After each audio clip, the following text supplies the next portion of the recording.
probably all had that one person in your class who's made getting good grades look so effortless. But trust me, getting good grades is never effortless. And truth is, school is probably full of challenges also for those who get good grades.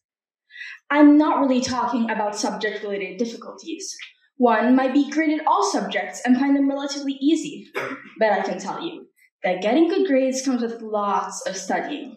And well, this comes with stress.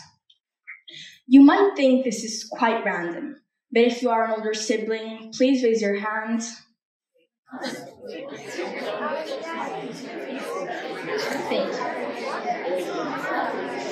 Thank you.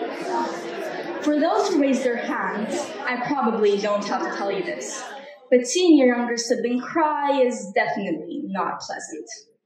My sister is going to kill me for this, but let me tell you a story. Once I came home around dinner time. I had just finished my swimming practice after a whole day of school plus extra Spanish class. Being utterly exhausted, let's just say that I wasn't all that happy to find my sister crying on my bed. Well, I had two main options. I could have pushed her off my bed and told her to go to her room and stop bugging me, or I could have asked her what was wrong. Well, I chose the second option, and what she told me really bothered me.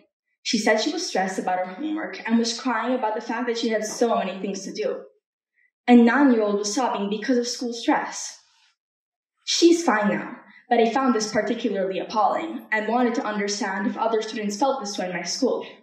So I sent out a survey, and out of 83 middle school students, a whopping 90% said that schoolwork is their primary cause of stress, especially homework. After a whole day of school, an excessive amount of homework interferes with other parts of students' lives, generating the agonizing feeling of not having enough time to finish things. This, coupled with the fear of failure, can make someone feel even more overwhelmed. Stress can have negative effects on one's health, such as sleep deprivation, exhaustion, and headaches. Some studies claim that stress can be good for you, and that it can push you to be more productive. But an excessive amount of schoolwork, coupled with extracurricular activities, isn't particularly healthy. I often don't find the time to do things I'm passionate about, like making music, painting, and drawing.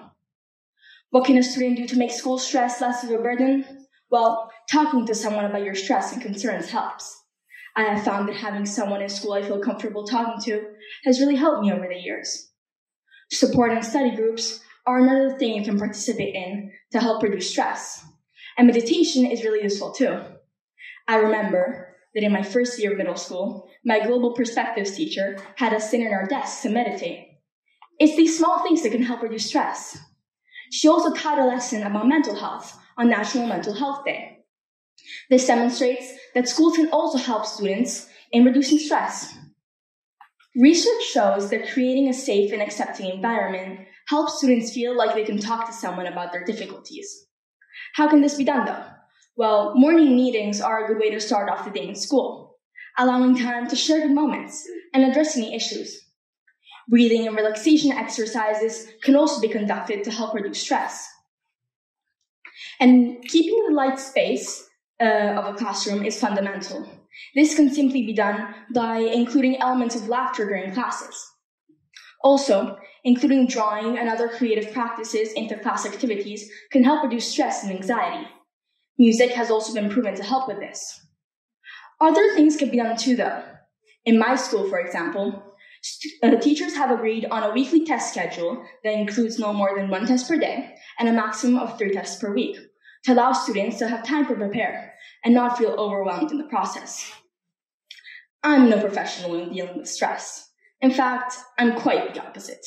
I have found myself biting my nail to the cuticle way too many times. But I have actually gotten something out of the many mistakes I've made. Over these years in middle school, I have developed some strategies that work for me. Something I found to be fundamental is time planning.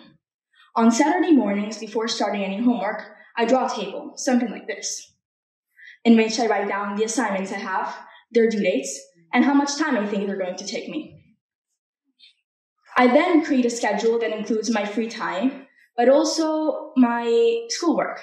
And sometimes when I can't concentrate on my work, I write down how I feel about certain assignments, and that helps me decompress. In school, we have been introduced to the Pomodoro technique, which I have learned to use to pace myself while doing my schoolwork.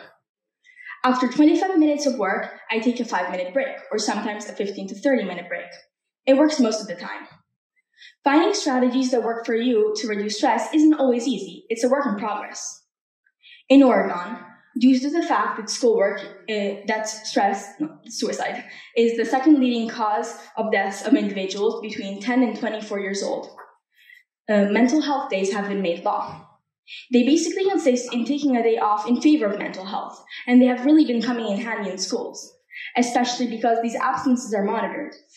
So if a student misses too many classes, the school organizes a special meeting with a school counselor. Here's my message to you all. School should be a place where students are happy, where they can grow and learn by being engaged while having fun, where they can create lifelong memories, where they can push themselves without reaching a breaking point. In the words of Donald Tupsing, an expert in the field of stress management, remember that stress is like a spice. In the right proportion, it enhances the flavor of a dish. Too little produces a dull, bland meal. Too much may choke you. Thank you.